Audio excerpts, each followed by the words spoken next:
World में बात America और भारत के उस डील की जिसकी चर्चा और जिसका इंपैक्ट ग्लोबल हुआ। डोनाल्ड ट्रंप के अमेरिका फर्स्ट के नारे और आक्रामक टैरिफ युद्ध के बीच एक ऐसा देश जिसने ना तो शोर मचाया, न धमकियां दी, न तीखी प्रतिक्रिया दी और न ही घुटने टेके। नाम है इंडिया, भारत। भारत ने अपनी खामोश लेकिन घातक कूटनीति से अमेरिकी राष्ट्रपति को वहां ला खड़ा किया जहां वो कभी नहीं आना चाहते थे। बातचीत की मेज पर, वो भी भारत की शर्तों पर। 2 फरवरी 2026 की वो फोन कॉल इतिहास में दर्ज हो गई जब प्रधानमंत्री नरेंद्र मोदी और राष्ट्रपति ट्रंप के बीच बातचीत के बाद अमेरिका ने भारत पर लगाए गए टैरिफ को 50% से घटाकर 18% कर दिया। यह सिर्फ एक आर्थिक समझौता नहीं बल्कि 21वीं सदी की नई भू राजनीतिक वास्तविकता के संकेत हैं कि भारत अब दबाव में नहीं बात करता, भारत अब बराबरी पर बैठ के डील करता है। जनवरी 2025 में जब डोनाल्ड ट्रंप ने दूसरी बार राष्ट्रपति पद की शपथ ली तो उनका एजेंडा क्लियर था। टैरिफ के नाम पर दुनिया भर को टेरराइज करो, दबाव में डालो और उसके बाद अमेरिका के साथ डील करो। दुनिया को अमेरिकी व्यापार की शर्तें मानने को मजबूर करना। निशाने पर भारत भी था, क्योंकि डोनाल्ड ट्रंप का मानना था कि भारत अमेरिकी सामान पर सबसे ज्यादा टैरिफ लगाता है। जनवरी 2025 के आखिरी हफ्ते में डोनाल्ड ट्रंप ने भारतीय उत्पादों पर 25% टैरिफ लगाने का फैसला किया और यह झटका था भारतीय एक्सपोर्टर्स के लिए, भारतीय व्यापारियों के लिए। बाद में रूस के नाम पर पेनाल्टी टैरिफ लगाकर इसे 50% कर दिया गया, लेकिन भारत ने कभी जल्दबाजी में रिएक्ट नहीं किया। हमने वेट एंड वॉच किया। अमेरिका भारत का सबसे बड़ा निर्यात बाजार है। अप्रैल 2025 में भारत का अमेरिका को निर्यात $8.4 बिलियन था, जो दिसंबर 2025 तक घटकर $6.88 बिलियन रह गया, यानी महीने दर महीने करीब 18% की गिरावट। हजारों नौकरियां खतरे में, लेकिन भारत ने पैनिक नहीं किया, घबराहट नहीं दिखाई। जब पाकिस्तान, बांग्लादेश और वियतनाम जैसे देश अमेरिका के सामने गड़गड़ा रहे थे, भारत एक अलग खेल खेल रहा था। यानी अमेरिका के चेस बोर्ड पर उसी को चेक एंड मेट। विदेश मंत्री एस जयशंकर ने जो रणनीति अपनाई वो पाठ्य पुस्तकों में पढ़ाई जानी चाहिए। जब दूसरे देशों के नेता मीडिया में बयान दे रहे थे और सोशल मीडिया पर ट्रंप को खुश करने की कोशिश कर रहे थे, भारत खामोश था, जयशंकर बिल्कुल चुप थे। लेकिन उनकी चुप्पी एक धोखा थी। पर्दे के पीछे वो लगातार मीटिंग पे मीटिंग्स को अंजाम दे रहे थे। सितंबर 2025 में यूएनजीए की बैठक के दौरान जयशंकर ने अमेरिकी विदेश मंत्री मार्को रूबियो से पहली बार टैरिफ के मुद्दे पर बात की। संदेश साफ था, भारत दबाव में नहीं आएगा, लेकिन बातचीत के लिए तैयार है। अक्टूबर 2025 कुआलालंपुर आसियान समिट के मौके पर फिर से रूबियो से मुलाकात हुई। इस बार ट्रेड, एनर्जी और डिफेंस तीनों सेक्टर पर चर्चा हुई। भारत ने साफ किया कि यूरोप, कनाडा, दक्षिण अमेरिका को विकल्प के तौर पर वो देखेगा अगर इतना हाई टैरिफ भारत पर लगाया जा रहा है तो। नवंबर 2025 G7 सत्र के दौरान रूबियो से तीसरी मुलाकात हुई कनाडा में। अब अमेरिका को एहसास होने लगा था कि भारत अलग थलग नहीं पड़ रहा बल्कि नए गठबंधन बना रहा है। 13 जनवरी 2026 जयशंकर और रूबियो के बीच लंबी phone call, critical minerals, nuclear energy, defence cooperation सब पर बात हुई। भारत ने इशारा किया कि टैरिफ मुद्दा सुलझाने का यही सही समय है। 25 जनवरी 2026 जयशंकर ने अमेरिकी कांग्रेस प्रतिनिधिमंडल से मुलाकात की। उन्हें समझाया कि भारत अमेरिका रिश्ते सिर्फ व्यापार से बड़े हैं।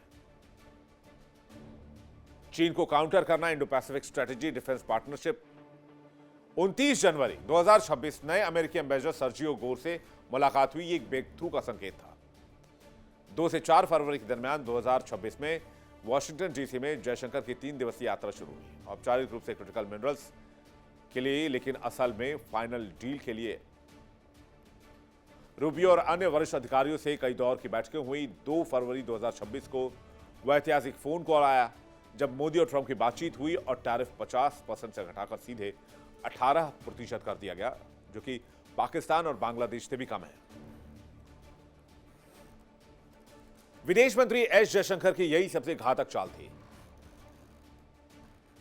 चाल अमेरिका को छोड़कर बाकी सारे डील लॉक करना, जिससे अमेरिका में पैनिक हो, अमेरिकी थिंक टैंक में पैनिक हो, अमेरिकी इकोनॉमी में पैनिक हो, और इसी दरमियान हुआ भारत ईयू ट्रेड डील। 27 जनवरी 2026 को भारत और ईयू ने ऐतिहासिक एफटीए पर हस्ताक्षर किया। इसे मदर ऑफ ऑल डील्स कहा गया। इससे अमेरिका अंदर तक हिल गया, क्योंकि यहां 2 अरब लोगों का एक संयुक्त बाजार क्रिएट हो गया। 6.4 लाख करोड़ रुपए के नए निर्यात अवसर, कई यूरोपीय उत्पादों पर 0 या कम टैरिफ का प्रस्ताव रखा गया। भारतीय उत्पादों को यूरोप में प्रतिस्पर्धा में बढ़त मिली। यह डील अमेरिका के लिए बहुत बड़ा सेटबैक था, ट्रंप के लिए बहुत बड़ा झटका। अचानक भारत के पास अमेरिका का विकल्प आ चुका था। जो नुकसान अमेरिकी टैरिफ से हो रहा था वो दुनिया के अलग अलग देशों से फुलफिल होने लगा। हमने ब्रिटेन के साथ भी एफटीए किया, हमने न्यूजीलैंड के साथ किया, हमने और कई देशों के साथ किया, हमने यूरोपीय बाजार से किया, ईयू से किया, यूरोपीय यूनियन से किया। और हमारी जो दिक्कतें थी, जो हमारा घाटा था, वो इन बाजारों से सेटल हो जाता है। अब हमें अमेरिका की जरूरत नहीं थी, या कम के बराबर या ना के बराबर थी। यहीं से अमेरिकी व्यापारी, अमेरिकी थिंक टैंकर, डोनाल्ड ट्रंप और अमेरिकी उद्योगपतियों को घबराहट होने लगी कि भारत और यूरोप करीब आ गए, भारत कनाडा करीब आ गए, भारत चाइना करीब आ गए। अमेरिका को लगा कि अमेरिका एक बड़े और सबसे तेजी से बढ़ते बाजार से हाथ धो बैठेगा। भारत ने यहां एक और शानदार चाल चली, कनाडा के साथ संबंध सुधारना। याद कीजिए कि 2023 में हरदीप सिंह निज्जर मामले में भारत कनाडा के रिश्ते किस कदर खराब हो गए थे, ट्रेड डील भी रुक गई थी। लेकिन अब कनाडा के नए पीएम मार्क कार्नी खुद भारत की ओर रुख कर रहे हैं। क्यों? क्योंकि ट्रंप ने कनाडा पर भी भारी भरकम टैरिफ लगा रखा है, और कनाडा को भी नए बाजार चाहिए, और भारत से बेहतर बाजार आज दुनिया में किसी देश के पास नहीं है। जिसके बाद भारत कनाडा के रिश्तों में सुधार देखिए। मार्च 2026 में कार्नी की भारत यात्रा भी प्रस्तावित है। 25,000 करोड़ रुपए की यूरेनियम डील भी संभव है। भारत के परमाणु रिएक्टर्स के लिए भारत यूरेनियम खरीदेगा। आर्टिफिशियल इंटेलिजेंस में दोनों देशों के बीच सहयोग बढ़ेगा। क्रूड ऑयल सप्लाई पर भी सहमति बन सकती है, और यह भी ट्रंप पर दबाव बनाने का एक मास्टर स्ट्रोक था कि भारत अकेला नहीं बल्कि नए गठबंधन बना रहा है। सबसे चतुर चाल थी वेनेजुएला के तेल का मुद्दा। अमेरिका ने वेनेजुएला का तेल अपने नियंत्रण में ले लिया, लेकिन उसे अब बेचना भी है, तो अमेरिका इस तेल को कहां खपाए? रूस पहले ही ईरान और चीन पहले ही रूस और ईरान से तेल ले रहा है। ईरान के पास ऑलरेडी तेल है, रूस के पास ऑलरेडी तेल है, खाड़ी देशों के पास ऑलरेडी तेल है। तो तेल के बाजार में सबसे बड़ा खरीदार कौन रह गया? भारत।